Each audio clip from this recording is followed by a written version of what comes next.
দূর দূর শীতকালে আর সকালবেলা ঘুম থেকে উঠতেই ইচ্ছা করছে না, মনে হচ্ছে আরেকটু শুয়ে থাকি। কিন্তু শুলেও হবে না, কারণ সংসারে তো অনেক কাজ আছে, তাই উঠে পড়তেই হবে।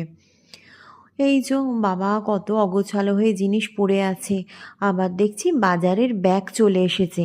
মানে জল ঘাঁটতে না চাইলেও জল ঘাঁটতেই হবে, রান্নাঘরে যেতে হবে। অনেক তো সবজি টবজি এসেছে, দেখা যাক কি করি।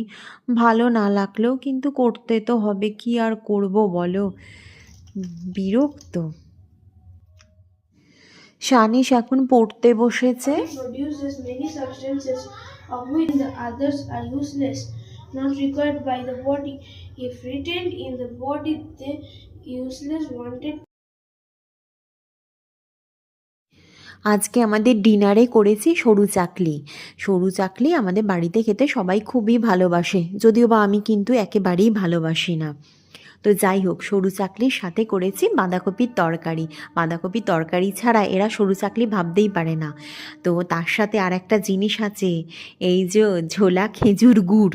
আরে বাবা, এই জিনিসটা কিন্তু আমিও খুব ভালোবাসি, শুধু আমি নয়, আমার মনে হয় প্রত্যেকটা বন্ধুই খুব ভালোবাসে।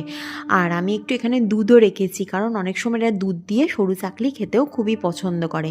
আর এই যে সানিশকে খেতে দিয়ে দিয়েছি, সানিশের বাবাকেও কিন্তু দিয়ে দিয়েছি। আর